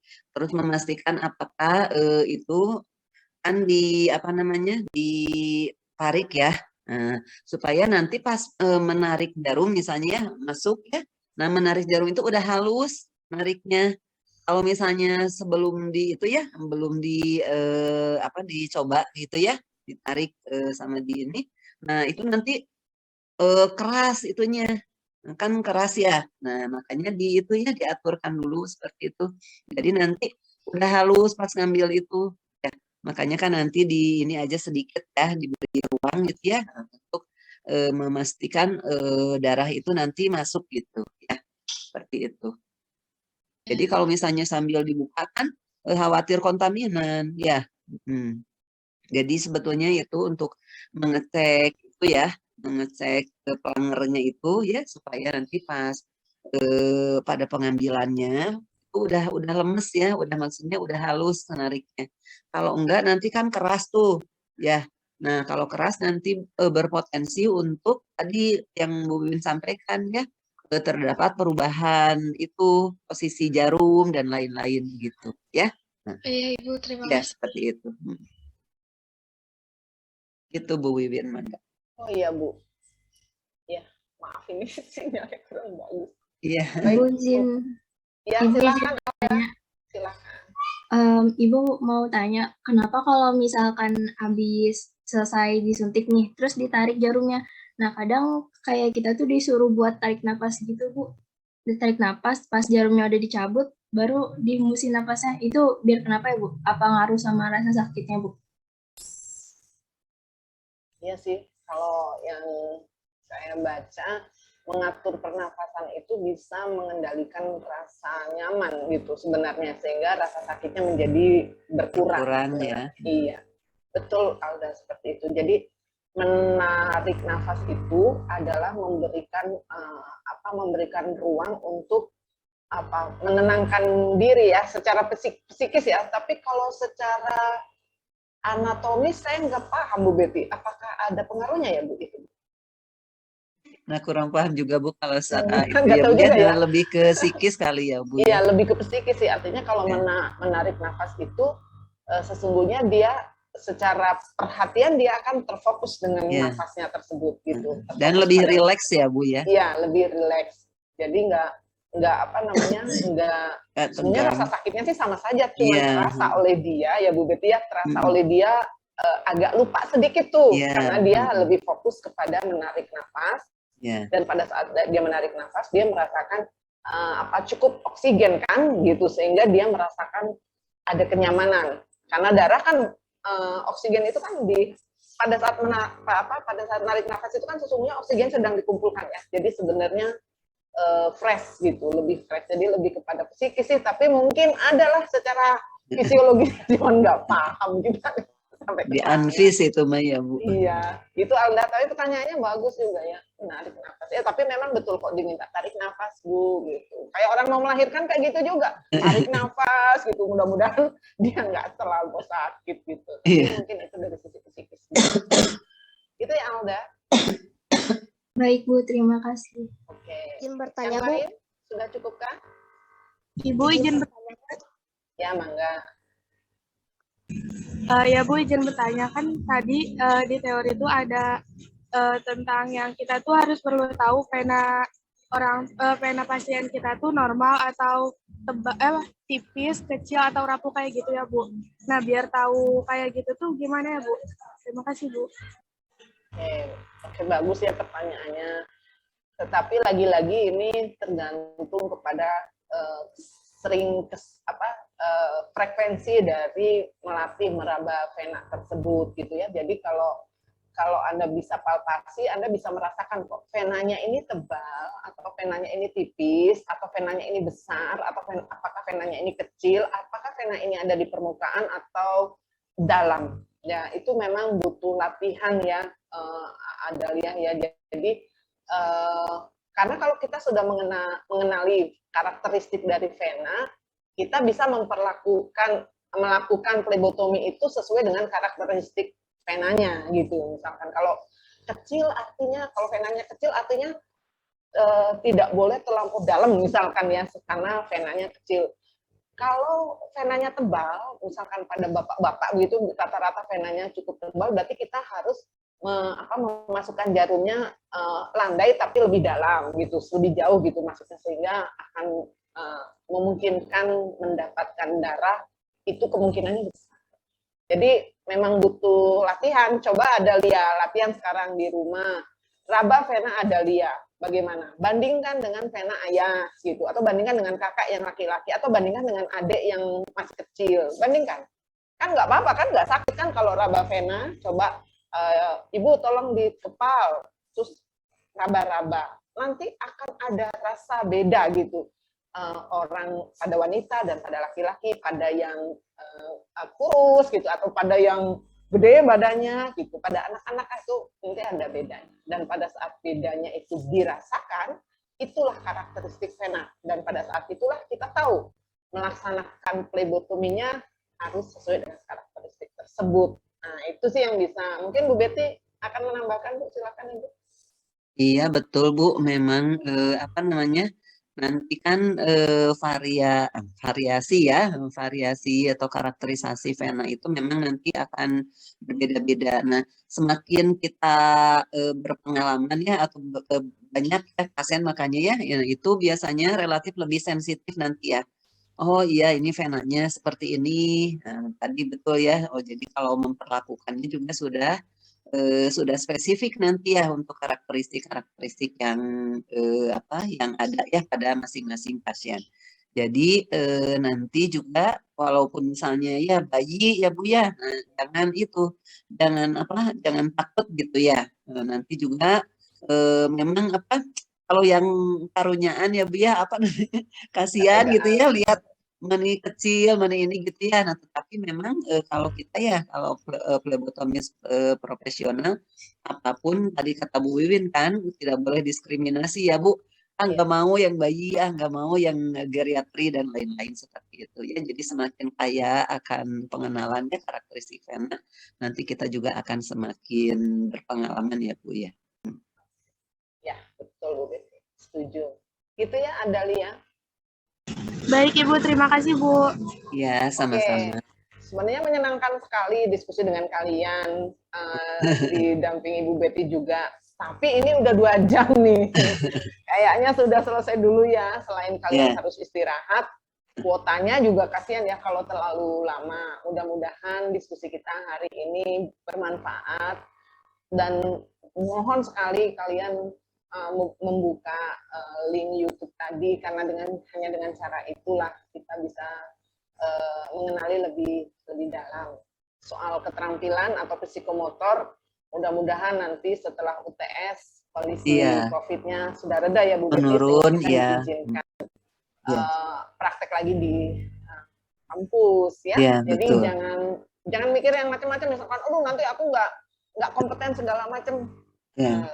Kompeten insya Allah ya, nanti dijalani aja ya Bu. Iya, dijalani aja, nanti ada sarana-sarana yang mudah-mudahan dimudahkan semuanya ya. Jadi kalian juga tetap menjadi analis yang kompeten. Gitu ya. Oke. Terima kasih banyak Bu Betty. Sama-sama Bu Wiwin. Alhamdulillah. Terima kasih banyak ya. Iya Ibu, selamat istirahat Ibu. Terima kasih ya mahasiswa semua ya. Sampai ketemu minggu depan. Mudah-mudahan minggu depan kita masih diberikan kesempatan untuk belajar lebih baik lagi. Sampai ketemu minggu depan. Atur nuhun Bu Betty. Assalamualaikum Waalaikumsalam warahmatullahi wabarakatuh.